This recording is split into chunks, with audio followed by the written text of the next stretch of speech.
오늘도 첫 코너 뉴스픽으로 시작을 하겠습니다. 더 공감 여성정치연구소의 송문희 박사님 안녕하세요. 네, 안녕하세요. 전혜연 사평론가 안녕하십니까? 네, 안녕하세요. 자, 오늘도 중요한 뉴스들이 많이 들어왔네요. 미국 블링컨 국무장관이 이제 오늘 방한한다는 소식이 보도가 됐고, 앞서 어제 이제 미일 회담, 한미일 협력을 또 그 안에서 재확인했고 중국을 견제하는 메시지를 내놨다고 하는데, 어제 회담 내용이 아무래도 오늘 우리에게 좀 영향이 있을 것 같고요. 연결성이 있기 때문에 주요 내용과 또 우리나라에서는 그렇다면 어떤 논의들이 예정돼 있을지 한번 전망을 해보도록 하겠습니다. 송 박사님께서 좀 정리를 좀 해주시겠어요? 네, 오늘 미국 국무장관, 국방장관이 한국에 옵니다. 네. 그런데 오기 전에 일본을 먼저 갔죠. 예. 그래서 일본에서 어떤 이야기가 나왔는가를 먼저 한번 살펴볼 필요가 있겠습니다. 네. 16일 날 그 미국 국방장관, 외교장관 그리고 일본의 그 해당되는 카운터파트들이 2+2 그러니까 4명이서 모두 참석해가지고 회의를 열었는데요. 네. 이게 바이든 행정부 출범하고 첫 동맹 외교를 그렇죠. 일본에서 했다라는 상징적인 의미가 있죠. 여기에서 공동 회견을 했는데 어떤 말이 나왔느냐. 한마디로 얘기하면 중국을 견제한다는 겁니다. 누구와? 일본과 함께 그리고 네. 더 넓게는 동맹과 함께. 예. 여기서 아마 오늘 한국에 와서도 한국에 대한 어떤 이야기를 하지 않을까 싶은데요. 기존의 국제 질서와 합치지 않는 중국의 행동이 미일 동맹이나 국제사회에 대한 과제를 제기하고 있다. 예. 이렇게 얘기하면서 지역의 안정을 해치는 중국의 행동에 반대한다라고 분명히 얘기했습니다. 이를테면은 뭐 홍콩, 대만, 신장, 위구르 이런 것까지 다 얘기를 했고요. 눈에 띄는 것이 그 센카쿠 열도 문제로 사실 중국과 일본이 긴장 상태에 있는데 네. 여기를 콕 집어가지고 미국이 대일 방위 의무가 있는데 미일 안전보장 조약의 적용 대상이다. 즉 센카쿠 열도를 우리 미국이 보증해 줄게 이렇게 약속을 한 겁니다. 또한 여기에 대해서 그 일본이 늘 얘기하고 있는 일본인 납치 문제. 그렇죠. 이것까지 또 한번 즉각적인 해결의 중요성에 대해서 인식을 같이 했다. 중요한 것은 지금 인도 태평양 전략 늘 얘기를 하고 있었는데요. 미국이 자유롭고 열린 인도 태평양 전략을 하는데 동맹이 다 같이 하자 이런 얘기를 해서 아마 오늘 한국에 와서도 이 부분을 얘기하지 않을까 싶은데 핵심이 무엇이냐? 바로 쿼드입니다. 얼마 전에 쿼드 첫 화상 정상회의가 열렸죠. 네. 쿼드가 4나라가 참석하는데 누가 참석하느냐? 미국, 일본, 인도, 호주입니다. 네. 그래서 지금 쿼드라는 게 사실은 대중국 어떤 협의체인데 예. 공식적으로는 그렇게 얘기는 하지 않습니다. 중국을 딱 겨냥한 것이라고 얘기하진 않지만 쿼드가 내세우는 많은 이야기들이 뭐 자유민주주의 가치라든가 영해의 자유라든가 이런 얘기를 하는 것이 중국을 겨냥한 것인데 그러네요. 여기에 대해서 지금 한국을 참여하라 이렇게 손짓을 아마 분명히 할 겁니다. 네. 오늘 와서 네. 공식적으로 하든 물밑으로 하든 할 텐데 이 부분에 대해서 한국이 어떤 반응을 보일지가 궁금합니다. 네. 자, 지금 뭐 생각할 게 많은 뉴스를 지금 짚어봤는데요. 어제 회담 결과와 관련해서는 어쨌든 한미일 협력이 강조됐지만 그 안에는 중국 견제, 우리로서는 상당히 여러 가지로 경제적으로 속 계산이 복잡한 그런 문제인 것 같고 북한이 또 메시지를 내지 않았습니까? 이와 관련해서도 두 분 말씀을 좀 들어보고 싶고요. 예. 일단 북한의 어떤 최근에 나온 메시지를 좀 살펴보면 김여정 노동당 중앙위원회 부부장이 아주 절묘한 시점, 이것은 다 사실 계산된 시점인 그렇죠. 거죠. 우리 정부와 미국과 일본에 들어라라는 메시지를 보낸 건데 굉장히 좀 표현이 거칠었죠. 네. 이제 조 바이든 행정부에 대해서 사실상 우리의 입장은 이거다라는 입장 표명을 한 것으로 보는데 표현이 굉장히 거칠었습니다. 자, 앞으로 4년간 발편잠이 이제 편안한 잠, 뭐 발을 쭉 뻗고 자는 편안한 잠을 네. 자고 싶은 것이 소원이라면 시작부터 멋없이 잠 설칠 일거리를 만들지 않는 것이 좋을 것이다. 라고 했었죠. 그래서 앞으로 지금 사실 이제 이 미국 관계자들이 우리나라 방문하는 데는 쿼드도 중요한 문제이지만 사실은 북핵을 비롯한 한반도 문제 이것이 그렇죠. 굉장히 지금 바이든 예. 행정부와 어떤 관계를 맺고 앞으로 어떻게 진행될 것인지에 사실상 출발점이라고 보는 시점에서 이런 메시지가 나왔습니다. 그리고 또 하나 지금 이제 한미 군사 연습이 남북 관계에 있어서 굉장히 예민한 사안이었어요. 네. 여러 가지 예민한 사안인데 문제는 뭐냐면 우리 정부에서 지금 야외 기동 훈련을 하지 않습니다. 없이 컴퓨터 시뮬레이션 훈련으로 사실상 많이 축소한 건데도 북한이 지금 여기에 대해서 굉장히 강력히 반발하고 있다. 그래서 김여정 부부장의 메시지가 이제 대외적으로는 우리 정부가 미국을 많이 겨냥한 것이라는 해석이 나오고 있고 네. 내부를 향한 메시지일 것이다라고 나오고 있습니다. 그런데 중요한 것은 어쨌든 우리 남북 정부 간에 2018년 4월 27일 정상회담에서 많이 어떤 한 발짝 나가려고 했던 합의라든가 여러 가지 시도들이 앞으로 어떻게 진행될지에 저는 굉장히 많이 관심을 갖고 있는데요. 네. 왜 그러냐면 정말 안타까운 소식이었는데 연락사무소 북한이 폭파시켰잖아요. 설마 네, 했는데. 그렇죠. 그리고 김여정 부부장이 이번에도 그런 메시지를 냈거든요. 예를 들면 뭐 조평통을 뭐 폐지할 수도 있다라는 식의 메시지가 나오거나 금강산 관광 관련해서 지금도 네. 단절되어 있지만 뭐 완전히 철수했던 식의 메시지가 나오고 있습니다. 그래서 뭐 모든 전문가들의 의견이겠습니다만 바이든 정부와 지금은 출발 시점이고 문재인 정부는 이미 하반기를 훌쩍 넘었는데 어쨌든 남북 간의 극한의 갈등으로 가서는 안 된다는 것이 대체적인 의견으로 보이고요. 저는 뭐 남북 대화나 북미 대화가 좀 조속히 재개돼서 결국은 대화의 장에서 여러 가지 논의가 되면 좋겠다라는 좀 바람이 있습니다. 네. 그 어떻게 보세요? 김여정 부부장이 이런 담화 형식의 말을 한 것이요. 북한의 인민들이 다 볼 수 있는 매체까지 다 나갔다는 겁니다. 그래서 앞으로 말에만 그치는 것이 아니라 아마 어떤 행동을 할 것이다 보여지는데 네. 이때면은 1월 달에 이제 김정은 위원장이 미국에 대해서 이런 말을 했어요. 새로 이제 정부가 취임하니까 강대강 선대선의 원칙에서 하겠다.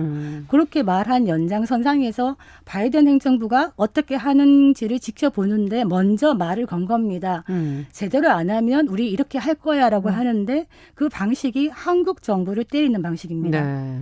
일테면은 한반도 평화를 위해서 문재인 정부가 그동안 많은 노력을 하고 있는데 거기에 대해서 하나의 어떤 성과로 느끼지 못할 만큼 9.19 합의까지 폐기할 수 있어. 금강산도 없앨 거, 관광지구도 없앨 거야. 막 이런 식의 얘기를 하면서 한국 흔들기를 하면 미국이 좀 더 관심을 갖지 않을까 이런 생각을 하는 것 같은데 기본적으로 지금 새로운 미국 정부의 대북 정책의 핵심은 예. 북한의 비핵화라고 얘기를 하고 있어요. 네. 북한의 완전한 비핵화와 인권 문제에 신경을 쓰겠다. 예. 그리고 김여정의 이런 담화에 대해서 블링컨 미국 국무장관이 어떻게 응수를 했냐면 네. 익숙하지는 않지만 흥미롭다. 이렇게 얘기를 하면서 북한에 대한 모든 선택지를 열어놓고 고려하겠다 얘기를 합니다. 네. 여기에 선택지라는 거는 어떤 강원 다 들어갈 수 있죠. 외교적인 것도 들어갈 수 있고 좀 더 압박하고 강경한 대응을 할 수도 있는데 서로 아마 서로 기선제압을 하기 위한 하나의 용도가 아닐까 싶은데요. 지금 문제는 한국 정부가 매우 어려운 상황에 처해 있다는 겁니다. 그러네요. 얼마 전에 쿼드 정상회의 할 때 북한 얘기를 했어요. 미국과 네. 일본이 왜 이 이야기를 하느냐. 굳이 쿼드 정상회의에서 북한의 비핵화 얘기를 하는 거는 북한 문제의 당사자가 한국과 북한만이 아니라 미국과 일본도 들어간다고 얘기를 하는 겁니다. 네. 그렇기 때문에 우리가 쿼드에서 이 문제를 다루기 때문에 한국 정부가 쿼드 플러스 된다. 형식으로 들어가지 않는다면은 좀 붕 뜰 수가 있는 거죠. 한국 정부가. 그래서 네. 어떻게 보면 압박을 하고 있다. 이렇게 보여지는데 지금 한국 정부를 때리면서 미국을 끌어내겠다는 북한의 전략은 그렇게 유효한 전략은 아니라고 보여집니다. 기본적으로 바이든 대통령은 트럼프 대통령 때와 달리 어떤 탑다운 방식이 아니라 밑에서부터의 체계적인 바텀업 방식을 그것도 동맹과 함께 하겠다 이런 네. 방식이기 때문에 아마 북미 관계까지 나빠질 수 있는 가능성을 내포하고 있다 이렇게 보여집니다. 네. 저는 이제 외교적 용어에서 우리 전략적 모호성이라는 네. 표현을 많이 쓰잖아요. 왜냐하면 미국과의 동맹을 뭐 돈독히 하고 하는 것도 좋지만 사실 우리나라가 중국과 여러 가지 뭐 당장 지리학적으로 특히 경제적으로 네. 굉장히 뗄래야 뗄 수 없는 관계에 있습니다. 그래서 정의용 장관과 최종건 차관의 발언을 봐도 뚜렷하게 쿼드에 대해서 한다 안 한다라고 한 적이 없어요. 그냥 어떤 협력이든 가능하다 정도로 얘기를 한다던가 아니면 최종건 차관을 보니까 특정 국가를 배척하거나 배타적 지역 구조는 만들면 안 된다는 것이 역대 정부가 추구했던 거예요. 그래서 이 두 사람의 발언이 사실 잘 보면 원칙론적으로 약간 모호하게 답변을 하고 있죠. 그런데 박사님 말씀해 주셨듯이 미국의 국방장관과 국무장관이 한국에 왔을 때 네. 과연 직접적인 메시지가 나올 건가 아니면 우회적으로라도 해석이 그렇죠. 가능한 메시지가 나오고 우리 정부는 어떤 입장을 내놓을까 이게 굉장히 오늘 관심사가 될 거라고 보고요. 예. 저는 뭐 당장의 현안과 연관이 있지는 않지만 제가 이 접경 지역이라고 불리는 북한과 맞물려 있는 지역인 강원도에서 일하면서 느꼈던 것이 평화가 밥 먹여주냐라는 말씀들을 많이 하시는데 네네. 그쪽에 사는 분들은 평화가 밥 먹여준다고 합니다. 예, 사실 우리나라의 여러 가지 한반도 리스크를 얘기할 때 빼놓을 수 없는 것이 남북관계이거든요. 그래서 우리가 이제 냉전 체제를 좀 넘어서서 평화 경제를 많이 얘기를 하고 있는데 남북 간의 대화나 북미 대화나 이런 것이 좀 많이 풀렸으면 좋겠고요. 언론을 보면 우리 남북 관계가 얼어붙었던 시기가 좀 풀리는 걸 봄에 많이 비유하죠. 오늘 그렇죠. 사설에도 나왔는데 2018년 4.27 정상회담 때 우리 만찬장에서 나왔던 노래가 고향의 봄입니다. 네네. 그래서 아직까지도 남아있는 실향민 이산 가족들이 고향에 가서 좀 봄을 맞을 수 있고 남쪽에 있는 분들은 평양냉면을 직접 평양 가서 먹을 수 있는 날이 좀 빨리 왔으면 좋겠다. 네. 그런 여담을 좀 붙입니다. 네. 그 한반도의 봄날이 속설없이 흘러가고 있겠구나 이런 생각이 좀 듭니다. 지금 남북 관계가 바로 어떻게 좀 진전이 있을 것 같지가 않은 것이 김여정 부부장의 담화를 보면 남측의 어떤 행동을 얘기를 하고 있는데 사실 이번에 한미 군사 연습 같은 경우에도 야외 기동 훈련을 없앴어요. 네. 그냥 컴퓨터 시뮬레이션으로 굉장히 축소한 겁니다. 예. 국방장관이 얘기했듯이 방어적이고 연례적 연습이 불가하다. 이랬음에도 불구하고 김여정 부부장이 어쨌든 이거 북한을 겨냥한 것이 아니냐 이렇게 얘기를 하고 있는데 그렇다면 한미동맹이라는 것이 어디에 가겠습니까? 지금 중국을 우리가 얘기하고 있는데요. 전략적 모호성이라는 거 언제까지 갈 수가 없습니다. 왜냐하면 결국에 선택의 순간이 다가오고 있다. 한국 정부는 선택을 해야만 된다. 예. 중국이 지금 어떻게 얘기를 하고 있느냐. 어제 2+2 그 기자회견에 대해서 제3국의 이익을 침해해서는 안 된다. 그 제3국이 바로 중국인 것이죠. 강한 불만을 얘기하고 있으면서 한국에 대해서 압력을 해요. 어떻게 하느냐. 지금 봐봐. 한중 간의 경제협력 규모가 한미를 능가하고 있어. 그렇다면 한국이 중국 봉쇄를 위한 미국의 전략적 성봉대가 되지 않을 것. 하지 말라는 이야기죠. 그렇죠. 쿼드에 들어가지 말라는 네. 이야기인데 미국에서는 어떤 그 인도태평양 전략의 핵심 축인 쿼드에 자유민주주의 국가인 한국이 들어와라라고 얘기를 하고 있기 때문에 한국은 이제는 선택을 할 수밖에 없다. 네. 굉장한 고차 방정식을 필 수밖에 없는 이런 상황에 참 봉착했습니다. 듣기만 해도 어렵습니다. 왜냐하면 사드 보복 이후에 이제 중국과의 관계에 대해서 조금 더 신중해진 상태이고 또 미국과의 관계도 지금 놓칠 수 없는 관계고 말씀해 주신 것처럼 또 아시아가 중요해지고 있기 때문에 전과 달리 회피할 수 있는 시간도 없고 전문가들도 지금 우왕좌왕하고 있는 것 같고요. 맞닥뜨려야 네. 되는 것인데요. 기본적으로 국익의 관점에서 할 수밖에 없다. 그렇죠. 이를테면 지금 한미일 삼각 협력을 얘기하고 있지만 기본 축은 미국과 일본이 되고 있습니다. 그렇다면 한국이 조금 더 존재감이 떨어질 수 있는 이런 위험에 처해 있다. 예. 우리가 경제가 중요하다고 얘기할 때 먹고 사니즘이라고 얘기하잖아요. 그런데 외교는 사실 죽고 사니즘입니다. 더 한 번 중요하네요. 외교를 삐끗하면 국가의 명운이 걸릴 수가 있기 때문에 네. 어렵지만 풀어 나가야만 된다. 이런 말씀 깊은 드리겠습니다. 고민이 필요할 것 네. 같습니다. 예. 자, 두 번째 뉴스로 좀 가볼게요. SNS에서 허버허버라는 표현을 들어보셨는지 모르겠는데 남성 혐오 표현이라는 지적이 나오면서 뭐 이모티콘 판매도 중지됐고 한 유튜버는 또 사과했고 무슨 일이 벌어진 건지 요즘에는 이렇게 혐오 표현들이 많이 지금 나오고 있어서 과거에는 또 뭐 이런 비슷한 사례가 있었던 건지 또 반대되는 사례가 있었던 건지 한번 좀 짚어보죠. 전혜연 평론가께서 좀. 우리 유튜브나 또는 카카오 네. 땡 등의 이런 메신저에서 쓰는 이모티콘이라 그러죠. 그림 또는 네. 용어 이런 거 다 이해하고 계십니까? 저는 사실 이게 무슨 뜻이지 할 때가 있어요. 근데 그렇죠. 신조어죠. 이런 단어들이 보통 국어사전에 아직 등재되지 않은 것들이고 그 안에서 그냥 우리들끼리 통용되는 단어인 경우가 많습니다. 그런데 네.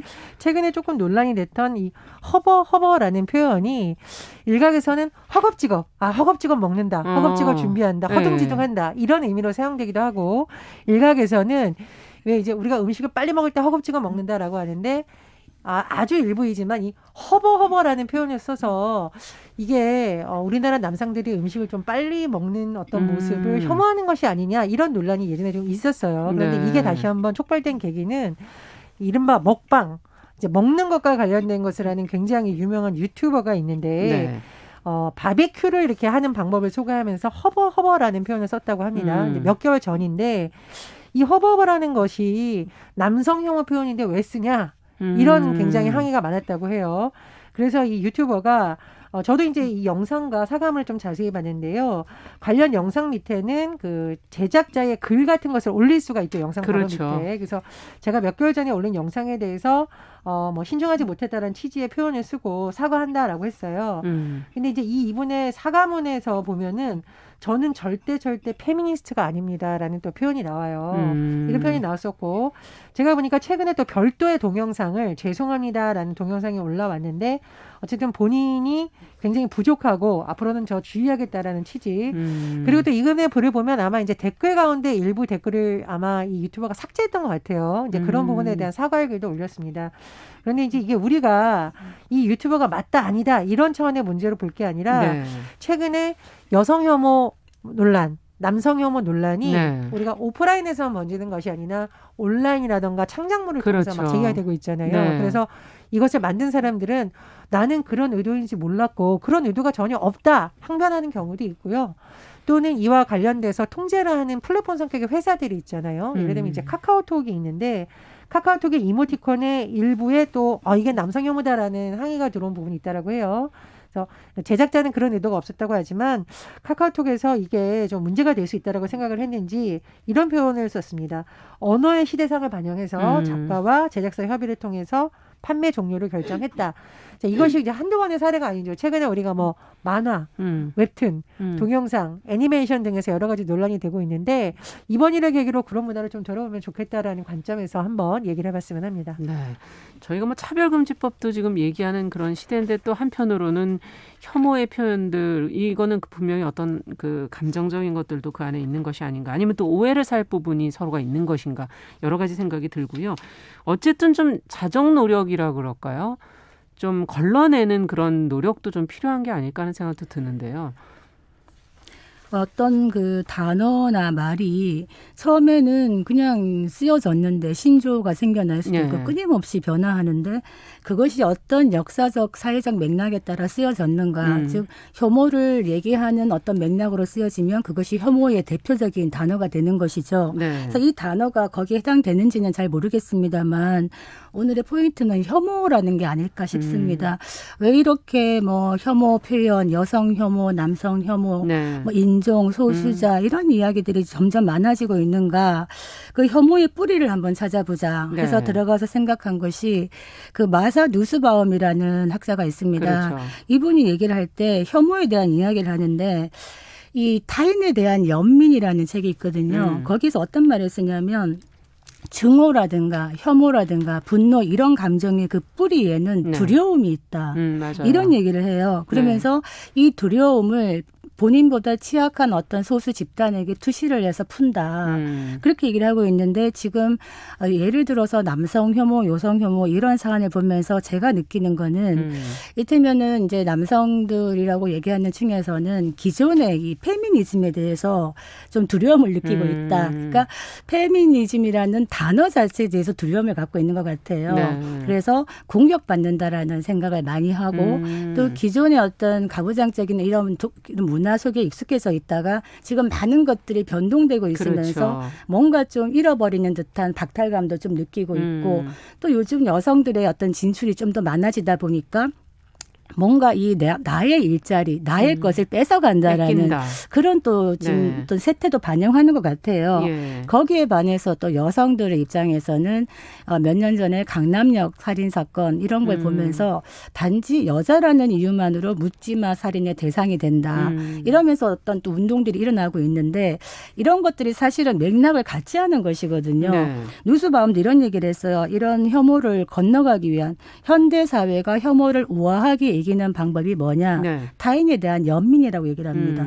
그리고 또 다른 책에서는 가정과 학교에서부터 하회, 사랑 이런 교육을 시켜야 된다. 네. 결국에는 타인에 대한 연민이고 공존이고 사랑이다. 이런 얘기를 하고 있는데 지금 이것이 잘 되고 있지 않다는 것이 가장 큰 문제라 이런 생각이 듭니다. 네, 두려움이란 건 사실 부딪혀보지 않고 막연하게 느끼는 게 아닌가 하는 그런 생각도 좀 들기도 하고 그 공포나 두려움을 직접 한번 얘기해보고 대화해본다면 과연 그렇게 두려워할 만한 것인가 하는 것도 한번 생각해 보게 되는 그런 대목인데요.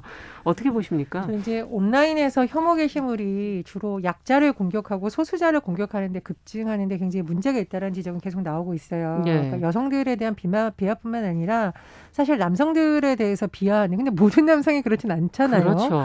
그런 부분들에서 한번 생각을 해봐야 될 것 같고 이게 이제 여성뿐만 아니라 세대별로 서로를 공격하는 말 있잖아요. 젊은이들은 나이 많은 사람들을 지나치게 비하하는 굉장히 인신공격적 발언이 나온다던가 저는 또 굉장히 안타까운 것이 다문화 가정 자녀들에 대해서 굉장히 비하하는 용어가 많아서 아이들이 온라인에서 글을 보고 상처를 받거나 근데 이게 과연 자정만으로 될까 하는 조금 의문이 있습니다. 왜냐하면 해외 배역이 너무 심각해지니까 형법을 고쳐서 그렇죠. 표현의 자유도 중요하지만 특정 어떤 성별, 국적, 나이 뭐 집단 이런 걸로 했을 때는 제재를 가야만 된다라는 그런 어떤 공연은 계속 나오고 있고 특히나 이것이 개인의 어떤 뭐 일기장에 쓰는 것이 아니라 전시 상영물 온라인에서 다수가 볼 수 그렇죠. 있는 것에 대해서는 네. 규제를 해야 된다는 목소리가 나오고 있습니다. 네. 그래서 우리나라도 뭐 인권이라든가 연구원들에서 많은 연구를 하고 있는데 그런 부분에 좀 논의가 깊게 돼서 많은 교육이 됐으면 하고요. 예. 또 하나 제가 꼭 말씀드리고 싶은 게 있는데 지금 우리나라 일부 기업에서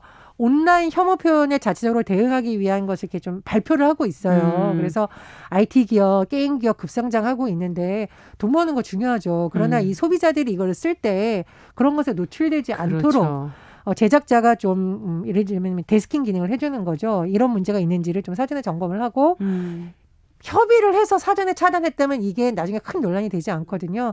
그런 노력들을 우리 IT 기업들도 좀 많이 해줬으면 하는 바람입니다. 맞습니다. 그 예. 혐오 표현이라는 게 사실 규제하기가 좀 많이 어려운 부분이 있습니다. 네. 이게 굉장히 주관적일 수도 있기 때문에 그렇죠. 어떤 부분이 혐오 표현이냐부터 문제가 생길 수 있는데 프랑스 같은 경우에는 언론 자유법이 있어가지고 불법으로 규정하는 혐오 표현이 있습니다. 한국도 조금 이런 몇 개 정도는 뭔가 자정 노력을. 사회적인 공론이 필요하지 않겠나 생각이 듭니다. 네. 하도 시대가 어렵다 보니까 여러 가지 네, 문제들이 생기는 것 힘들어서 그런 것 같네요. 같아요. 예. 자, 뉴스픽 전혜연 평론가 더공감 여성정치연구소 송문희 박사 두 분 수고하셨습니다. 감사합니다. 감사합니다. 자, 정용실의 뉴스 브런치 듣고 계신 지금 시각 10시 29분이고요. 라디오 정보센터 뉴스 듣고 오겠습니다.